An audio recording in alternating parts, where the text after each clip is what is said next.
Shalom Bapak Ibu, saudara-saudari sekalian yang dikasihi dan diberkati oleh Tuhan. Bersyukur pada pagi hari ini kita jumpa kembali dalam video call atau daring yang kita dapat lakukan pada pagi hari ini. Minggu pertama bulan September tahun 2020. Seharusnya pada pagi hari ini kita bersama-sama ikut mengadakan sakramen perjamuan kudus. Tapi rupanya untuk bulan ini tertunda lagi. Setelah kita bulan kemarin baru saja merasakan persekutuan disertai dengan sakramen perjamuan kudus. Baik, Bapak Ibu, saudara sekalian, tema yang saya persiapkan pada pagi hari ini adalah tidak mengabaikan hal-hal yang kecil, tidak mengabaikan hal-hal yang kecil. Mengapa tema ini saya angkat? Yaitu kita dapat merasakan dan mengalami bulan-bulan sebelum tutup tahun 2019, kita mengalami hal-hal yang biasa-biasa saja.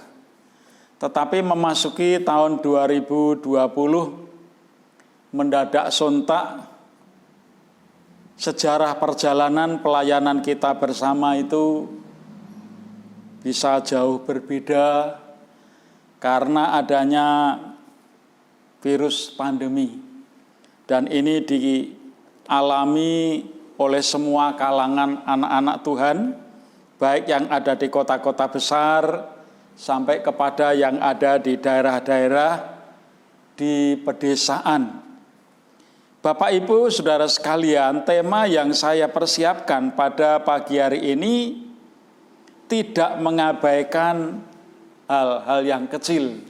Ini tidak terpikirkan dibandingkan dengan pada waktu-waktu kita belum mengalami keadaan seperti ini, khususnya di dalam memasuki tahun 2020. Ayat yang saya persiapkan pada pagi hari ini yaitu Matius pasal yang kedua ayat 1 sampai 6, kemudian Mika pasal yang kelima ayat 1. Saya bacakan demikian. Sesudah Yesus dilahirkan di Betlehem di tanah Yudea pada zaman Herodes, datanglah orang-orang Majus dari timur ke Yerusalem dan bertanya-tanya, di manakah dia, raja orang Yahudi yang baru dilahirkan itu? Kami telah melihat bintangnya di timur dan kami datang untuk menyembah dia. Ketika Raja Herodes mendengar hal itu, terkejutlah ia beserta seluruh Yerusalem. Maka dikumpulkannya semua imam kepala dan ahli Taurat bangsa Yahudi, lalu dimintanya keterangan dari mereka di mana Mesias akan dilahirkan. Mereka berkata kepadanya, di Betlehem di tanah Yudea, karena demikianlah ada tertulis dalam kitab Nabi, dan engkau Betlehem tanah Yehuda, engkau sekali-kali bukanlah yang terkecil di antara mereka yang memerintah Yehuda, karena daripadamulah akan bangkit seorang pemimpin yang akan menggembalakan umatku Israel. Mika pasal yang kelima ayat yang pertama. Tetapi engkau, hai Betlehem Efrata, hai yang terkecil di antara kaum-kaum Yehuda, daripadamu akan bangkit bagiku seorang yang akan memerintah Israel, yang permulaannya sudah sejak purbakala, sejak dahulu kala. Melalui pembacaan dua bagian dari ayat-ayat yang kita baca ini, tema di atas mengingatkan kita agar kita jangan menyepelekan hal-hal yang kecil. Ayat-ayat ini menceritakan tentang peristiwa kedatangan atau kelahiran daripada Yesus Kristus, Juru Selamat, yang kedatangannya sebelumnya dinubuatkan oleh para nabi yang ada di dalam Perjanjian Lama. Banyak nabi-nabi yang bernubuat tentang kedatangan Mesias ini. Tetapi saya cuplik beberapa bagian dari ayat firman Tuhan yang terdapat di dalam baik Injil Matius maupun di dalam kitab Nabi Mika. Bethlehem, Yehuda. Dikatakan pada pemandangan umum, kota ini tidak bisa dilihat secara sepintas dalam keadaannya yang terkenal atau cukup besar, karena Bethlehem Yehuda itu adalah kota yang dekat dengan padang penggembalaan. Bethlehem Efrata, di sana adalah tempat dari mana Raja Daud, Raja Israel itu dilahirkan bersama-sama dengan anggota keluarganya. Mereka berprofesi sebagai penggembala domba. Tema di atas mengingatkan kita agar kita jangan menyepelekan hal-hal yang kecil. Sesuai dengan kebenaran Alkitab yang kita pelajari, kita renungkan pada pagi hari ini adalah menyoroti kota Bethlehem. Kota yang mencatat sejarah kehidupan kerajaan Israel. Setelah bangsa Israel itu punya raja yang bernama Saul, itu atas permintaan mereka pengen seperti bangsa-bangsa yang lain memiliki raja. Tetapi karena Saul ini pada akhirnya ditolak dan disingkirkan oleh Tuhan, maka Tuhan membuat penggantinya daripada Saul ini adalah yang dicatat di dalam Alkitab, seorang yang berkenan di hatinya, yaitu Raja Daud. Nah, sebelum kita menginjak kepada pembahasan berikutnya, hubungan dengan apa yang saya sampaikan pada pagi hari ini mengenai tema renungan daripada firman Tuhan, itu yang pertama saya catat di sini, tanda mujizat bisa terjadi dari satu, krisis yang berujung kepada kelimpahan. Krisis yang berujung kepada kelimpahan. Yohanes pasal yang ke-6 ayat 5 sampai 9. Yohanes pasal yang ke-6 ayat 5 sampai ayat yang ke-9. Ketika Yesus memandang sekelilingnya dan melihat bahwa orang banyak berbondong-bondong datang kepadanya, berkatalah ia kepada Filipus, "Di manakah kita akan membeli roti supaya mereka ini dapat makan?" Hal itu dikatakannya untuk mencobai dia, sebab ia sendiri tahu apa yang hendak dilakukannya. Jawab Filipus kepadanya, "Roti seharga 200 dinar tidak akan cukup untuk mereka ini, sekalipun masing-masing mendapat sepotong kecil saja. Seorang daripada muridnya, yaitu Andreas, saudara Simon Petrus, berkata kepadanya, "Di sini ada seorang anak yang mempunyai 5 roti, jelai, dan 2 ikan. Tetapi apakah artinya itu untuk orang sebanyak ini?" Ceritanya lain, yaitu ketika Tuhan Yesus membuat tanda mujizat, yaitu melipat gandakan roti dari yang dibawa oleh seorang anak kecil yang mempunyai 5 roti jelai dan 2 ikan. Sedangkan yang membutuhkan konsumsi pada waktu itu adalah sedikitnya 5.000 orang. Itu baru terhitung laki-laki, belum para perempuan dan anak-anak.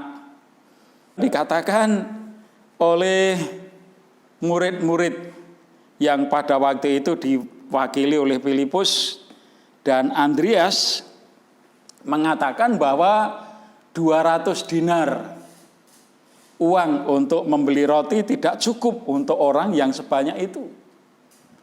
Kemudian Andreas mengatakan, di sini ada seorang anak kecil yang membawa 5 roti dan 2 ikan.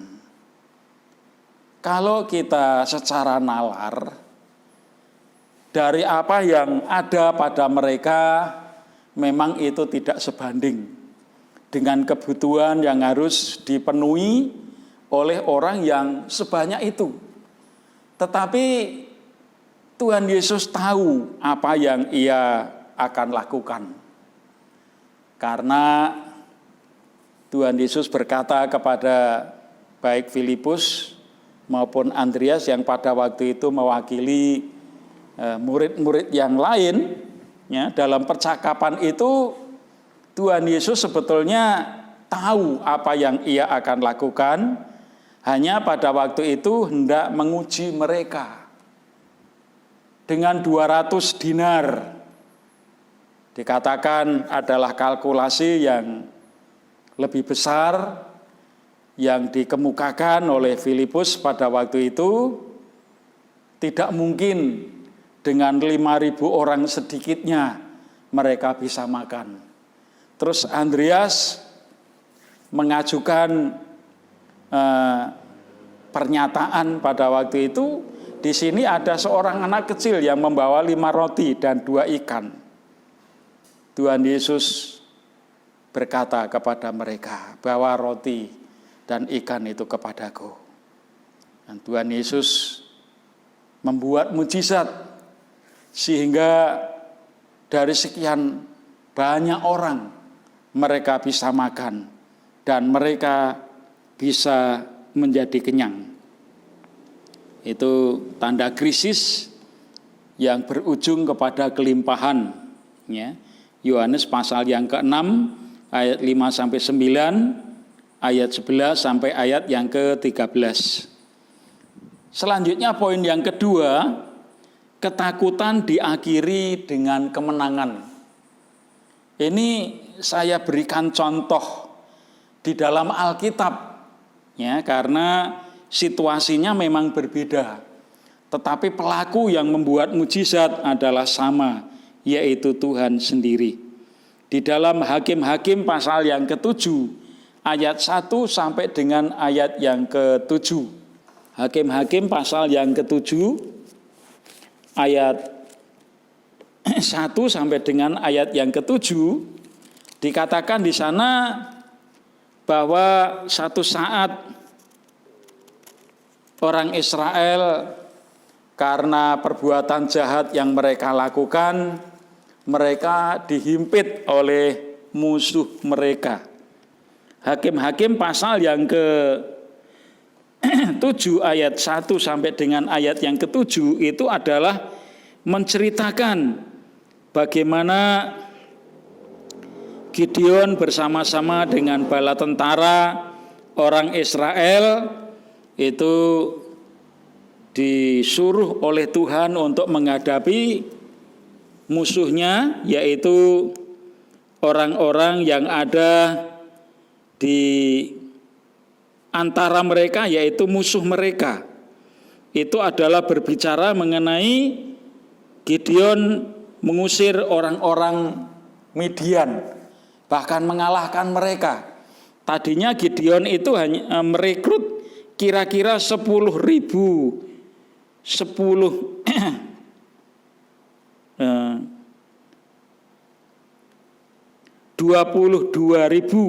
orang dari rakyat itu, dan tinggal 10.000. Jadi dipilih, semua dipilih 22.000 orang. Tetapi ketika ditantang oleh mereka, siapa yang takut mereka boleh pulang, siapa yang tawar hati mereka boleh meninggalkan medan perang. Nah, 10.000 itu dianggap oleh Tuhan masih terlalu banyak. Gideon disuruh menyaring di antara para tentara itu, para prajurit itu, dan kedapatan daripada yang disaring itu, yaitu, tetapi Tuhan berfirman kepada Gideon, masih terlalu banyak rakyat, suruhlah mereka turun minum. Aku akan menyaring mereka bagimu di sana. Siapa yang kufirmankan kepadamu, inilah orang yang akan pergi bersama-sama dengan engkau. Dialah yang akan pergi bersama-sama dengan engkau. Dan barang siapa yang kufirmankan kepadamu, inilah orang yang tidak akan bersama-sama dengan engkau, dialah yang tidak akan pergi. Lalu Gideon menyuruh rakyat itu turun minum, dan berfirmanlah kepadanya, barang siapa yang menghirup dengan lidahnya seperti anjing menjilat, haruslah kau kumpulkan tersendiri. Demikian juga semua orang yang berlutut untuk minum. Jumlah orang yang menghirup dengan membawa tangannya ke mulutnya ada 300 orang. Tetapi yang lain dari rakyat itu semuanya berlutut minum. Lalu berfirmanlah Tuhan kepada Gideon, dengan ke-300 orang inilah yang menghirup itu akan kuselamatkan kamu. Dari sekian puluh ribu orang yang dipilih oleh Gideon menghadapi orang Midian itu tersaring 300. Angka yang kecil dibandingkan dengan apa yang disiapkan oleh Gideon. Maksudnya ialah supaya pada akhirnya jangan sampai rakyat itu berkata kekuatan kamilah. Dengan 300 orang itu akhirnya Tuhan bisa menyelamatkan bangsa Israel. Kemudian yang ketiga, Naaman disembuhkan dari kusta melalui budaknya. Budak ini adalah gadis dari Israel, gadis tawanan yang akhirnya menjadi hamba daripada Naaman itu. 2 Raja-Raja pasal yang ke-5 ayat 1-5. Ketika budak perempuan daripada Naaman itu menyaksikan bagaimana Naaman itu sakit kusta, maka dia menyarankan supaya datang kepada seorang nabi di Israel agar Tuhan bisa menyembuhkan penyakitnya melalui nabi ini. Seorang budak bisa berarti bagi Naaman yang akhirnya bisa mengalami mujizat di mana dia disembuhkan daripada kostanya itu melalui Elisa, nabi di Israel. Hal yang menarik mengenai kota kecil Bethlehem. Ya, jadi setelah 3 poin ini saya ambil contoh. Yang pertama, krisis bisa berakhir dengan kelimpahan ketika Tuhan Yesus memberikan makan roti. Ketakutan diubah menjadi kemenangan. Itu adalah kisah mengenai Gideon yang menjadi hakim pada waktu itu di antara orang Israel, akhirnya mengalami kemenangan dari pihak orang-orang Midian. Yang ketiga, Naaman disembuhkan daripada kusta melalui budaknya itu. 2 Raja-Raja pasal 5 ayat 1 sampai dengan ayat yang kelima. Sekarang saya teruskan mengenai poin yang ada di atas. Hal yang menarik mengenai kota kecil Bethlehem, Yehuda, itu kita baca di dalam Kisah Rasul pasal yang ketiga, ayat yang ke-22 sampai 23. Setelah Saul disingkirkan, Allah mengangkat Daud menjadi raja mereka. Tentang Daud, Allah telah menyatakan, "Aku telah mendapat Daud bin Isai, seorang yang berkenan di hatiku dan yang melakukan segala kehendakku. Dan dari keturunannya lah sesuai dengan yang telah dijanjikannya, Allah telah membangkitkan juru selamat bagi orang Israel, yaitu Yesus." Ayat yang ke-22 dari Kisah Para Rasul 13 ini menceritakan mengenai Daud. Daud dipilih di antara para saudaranya, anak daripada Isai yang 8 orang itu, dan Daud ini menjadi yang paling buncit. Ketujuh anaknya dari yang pertama sampai yang ketujuh itu menjadi prajurit Israel, terpilih sesuai dengan persyaratan yang memenuhi keberadaan daripada ketujuh saudara Daud. Tetapi Daud ini yang paling kecil, dia biasa dalam kehidupan sehari-hari di padang penggembalaan, menjaga kambing domba daripada ayahnya. Ketika Samuel pada waktu itu memanggil Isai untuk menghadapkan anak-anaknya di hadapan jemaat pada waktu itu berkumpul, karena di antara mereka lah yang akan dipilih oleh Tuhan untuk berperang melawan Goliat. Dari yang pertama sampai yang ketujuh, Tuhan mengatakan bukan menghadapi Goliat. Memang akhirnya Daud itu menghadapi Goliat, tetapi dikatakan di dalam firman Tuhan, Daud ini dipilih untuk menjadi raja menggantikan Saul di Israel. Ya. Sejarah mengenai bagaimana Daud menghadapi Goliat memang itu adalah cerita berikutnya. Tapi yang saya maksudkan di sini adalah Daud ini adalah menurut kriteria tidak memenuhi persyaratan untuk menjadi prajurit bagi Israel, ya, untuk menjadi tentara di Israel. Tetapi Daud ini dipilih oleh Tuhan karena dia memang dikatakan seorang yang berkenan di hatinya. Seorang yang berkenan di hati Tuhan. Bahkan dikatakan di dalam firman Tuhan ayat yang ke-23 itu, melalui keturunan daripada Daud ini lahirlah juru selamat, yaitu Yesus Kristus, yang bagi orang Israel disebut sebagai Mesias. Ya, dikatakan kita baca di dalam 1 Samuel 16 ayat 1 Samuel pasal yang ke-16 ayat yang pertama. Berfirmanlah Tuhan kepada Samuel, "Berapa lama lagi engkau berduka cita karena Saul? Bukankah ia telah kutolak sebagai raja atas Israel?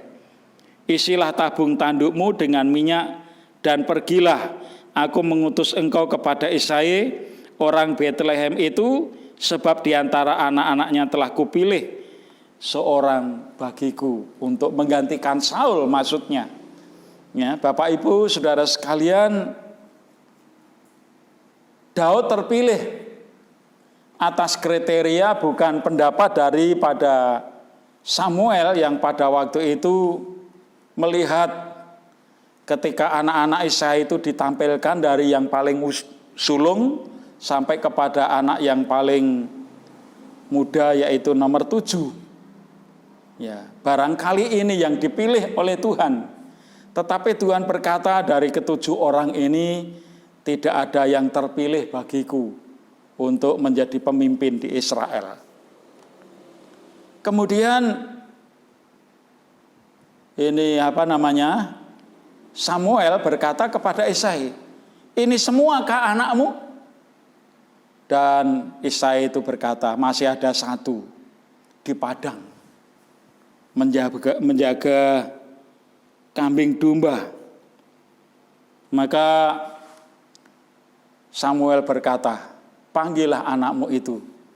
Kita belum akan makan bersama sebelum dia datang. Akhirnya Daud ini dipanggil dari padang kepenggembalaan dan Tuhan meneguhkan kepada Samuel, inilah orangnya. Inilah orang yang kupilih. Ya, di dalam Kisah Rasul tadi mengatakan, seorang yang berkenan di hatiku. Seorang yang berkenan di hati Tuhan itu bukan berarti bahwa dia adalah menurut kriteria daripada banyak orang, pandangan banyak orang, itu adalah pilihannya. Tuhan melihat hati, tapi orang pada umumnya melihat penampilan secara lahiriah. Pandangan secara umum bahwa raja-raja di Israel lahir di Yerusalem. Ini sekali lagi mengingat sejarah Natal, ya. Jadi secara umum raja-raja atau pemimpin daripada bangsa Israel itu pada umumnya lahir di pusat pemerintahan di Yerusalem. Ya, menurut catatan daripada pandangan secara umum, ya. Tetapi Yesus ini dikatakan bahwa dia yang akan memimpin umatku Israel. Bahkan keberadaannya itu adalah sejak purbakala, ya. Purbakala itu luas, panjang, purbakala itu bisa menyebut sebelum kejadian alam, zaman purba. Dari awal, bahkan Tuhan Yesus ini disebut Alfa dan Omega. Dari awal. Dialah yang awal dan yang akhir. Berdasarkan Matius pasal yang kedua, ayat yang kita baca pada teks dari khotbah pada pagi hari ini, Matius pasal 2 ayat yang ketiga. Ketika Raja Herodes mendengar hal itu, terkejutlah ia beserta seluruh Yerusalem. Terkejut ini bukan tanpa alasan. Kedatangan Mesias atau Yesus lahir di Bethlehem memang itu sudah ditandai dengan nubuatan para nabi yang ada di dalam perjanjian lama. Tetapi ketika persis lahir daripada juru selamat di Bethlehem, yaitu Mesias atau Yesus, itu membuat orang-orang di seluruh Yerusalem, bahkan Herodes sendiri terkejut, ya, mengenai raja yang baru lahir ini. Kemudian dia menyuruh daripada orang mengumpulkan semua imam kepala dan ahli Taurat bangsa Yahudi, lalu dimintanya keterangan dari mana minta keterangan dari mereka di mana Mesias akan dilahirkan. Maka mereka berkata kepadanya, di Bethlehem, di tanah Yudea. Karena demikianlah ada tertulis dalam kitab Nabi.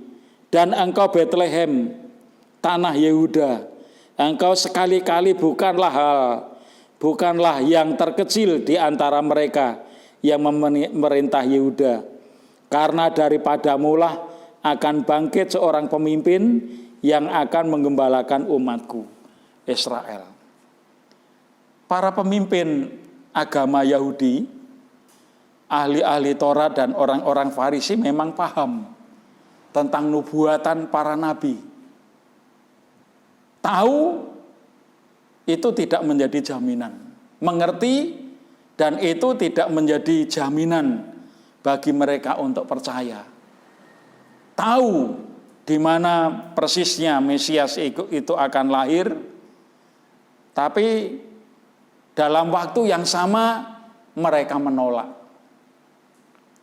Inilah keanehan yang terjadi di antara bangsa Yahudi, sehingga keselamatan itu pada akhirnya sampai kepada bangsa-bangsa lain, sampai ke ujung-ujung bumi. Jadi banyak orang kecewa dan menolak Dia. Ini adalah ketika Tuhan Yesus sudah memulai di dalam pelayanan. Dan orang pada umumnya pada waktu itu adalah yang mengetahui latar belakang daripada Tuhan Yesus ini. Latar belakang daripada keberadaannya sendiri, anggota keluarganya. Kita baca di dalam Markus pasal yang ke-6 ayat 1 sampai 3. Di dalam Markus pasal yang ke-6 ayat 1 sampai dengan ayat yang ketiga. Kemudian Yesus berangkat dari situ dan tiba di tempat asalnya. Sedang murid-muridnya mengikuti Dia. Pada hari Sabat Ia mulai mengajar di rumah ibadat, dan jemaat yang besar takjub ketika mendengar Dia, dan mereka berkata, "Dari mana diperolehnya semuanya itu? Hikmat apa pulakah yang diberikan kepadanya? Dan mujizat-mujizat yang demikian bagaimanakah dapat diadakan oleh tangannya? Bukankah Ia ini tukang kayu, anak Maria, saudara Yakobus, Yoses, Yudas, dan Simon? Dan bukankah saudara-saudaranya yang perempuan ada bersama-sama dengan kita?" Lalu mereka kecewa dan menolak Dia. Mereka kecewa dan menolak Dia. Gambaran daripada Yesus yang pada waktu itu ditampilkan secara utuh. Di sisi pelayanan, di satu sisi pelayanan ada tanda-tanda ajaib, tanda-tanda mujizat yang menyertai Dia.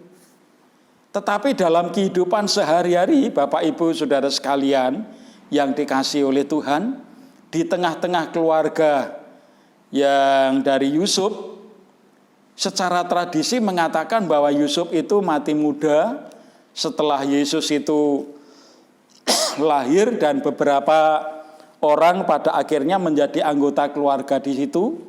Jadi Maria itu setelah Yesus lahir akhirnya dia menikah secara sah dengan Yusuf, dan melahirkan orang-orang yang tadi disebut.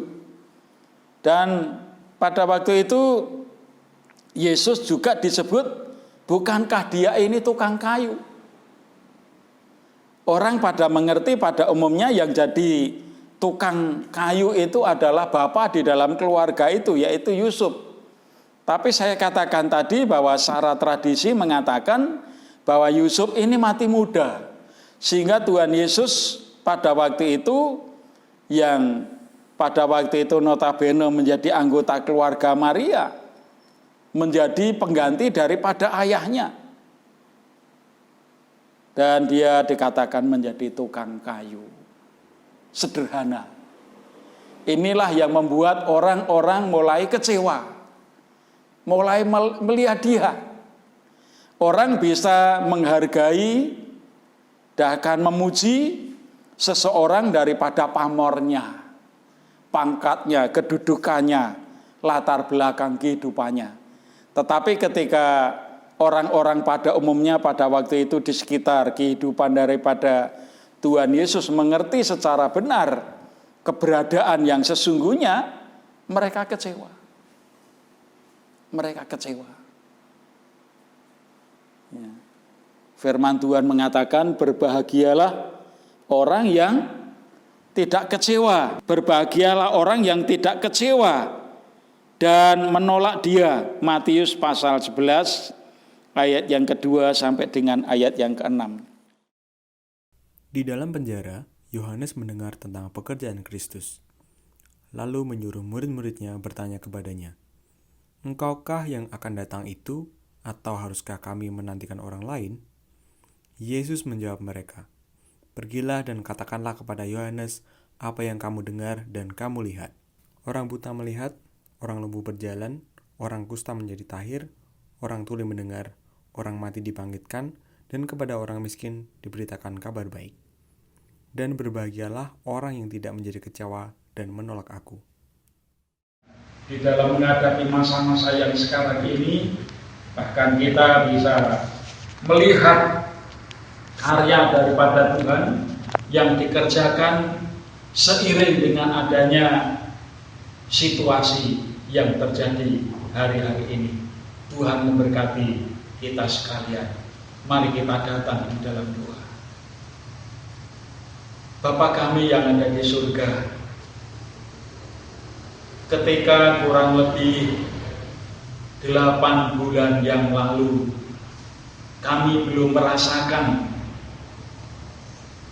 adanya permasalahan besar yang terjadi di belahan bumi ini. Tetapi menginjak tahun yang baru, tahun 2020, kami dikejutkan adanya tanda virus yang pada awalnya hanya merupakan hal yang kecil, yang sepele, tetapi pada akhirnya merajalela kepada seluruh bumi. Kami tahu Tuhan, bahwa di dalam hal ini pun Engkau tidak lalai, tidak abai daripada apa yang terjadi, yang kami alami sebagai kelompok bangsa, bahkan sebagai orang yang percaya kepada Tuhan. Kami menyerahkan kepada Engkau Tuhan segala kejadian, peristiwa yang sampai pada hari ini masih merajalela, bahkan menunjukkan tanda-tanda perkembangannya. Kami menantikan Engkau Tuhan. Mata kami tertuju hanya kepada Engkau. Engkau adalah yang Maha Kuasa, yang mengatasi langit dan bumi. Bahkan Engkau memberikan perhatian kepada yang terkecil sekalipun di dalam bagian, di dalam hidup kami. Kami berdoa untuk pemerintah, kami berdoa untuk sektor-sektor yang pada hari-hari ini bekerja lebih keras lagi, bahkan tidak sedikit korban nyawa sebagai pahlawan di dalam memperjuangkan kesehatan, kesejahteraan daripada bangsa yang ada. Kami percaya Tuhan bahwa apa yang mereka lakukan, jerih lelah mereka tidak sia-sia. Bahkan sekalipun mereka sudah sampai kepada kematian. Kami berdoa ya Tuhan, agar Tuhan tetap terus memberikan kekuatan. Tuhan memberikan hikmat dan kebijaksanaan dengan cara bagaimana pandemi ini segera dapat diatasi. Terima kasih ya Tuhan, kami berdoa untuk seluruh bangsa Indonesia, biar kami berpaut satu dengan yang lain, tidak saling menyalahkan, sehingga apa yang terjadi pada hari-hari ini akan dapat bisa diatasi. Kami berdoa untuk anak-anak Tuhan, untuk hamba-hambamu yang melayani Tuhan, baik yang ada di kota-kota besar sampai yang ada di desa-desa yang terpelosok, semuanya kena dampaknya. Kami tahu Tuhan bahwa di dalam hal ini kami dapat belajar kepada Engkau dan kepada kami diberikan hikmat sehingga kami dapat tetap tabah, tetap teguh, tetap sabar di dalam situasi yang seperti ini. Berkati setiap anak-anak-Mu GBI yang ada di GBI di Kupang Lor ini Tuhan. Peliharakan kami dengan kasih setia-Mu, keluarga demi keluarga, suami dan istri, anak-anak dan orang tua. Kami menyerahkan kepada-Mu ya Tuhan. Perlindungan yang daripada Tuhan dinyatakan di dalam kehidupan kami. Terima kasih Bapa, kami mengucap syukur untuk pagi hari ini di mana kami dapat mengalami persekutuan walaupun secara daring Tuhan. Biarlah kiranya anugerah daripada Tuhan dicurahkan, limpahkan di dalam kehidupan kami bersama-sama. Terpujilah nama-Mu Tuhan. Kami mempersembahkan puji hormat dan kemuliaan daripada Engkau. Ajar kami tetap sabar. Jauhkan dari persungutan.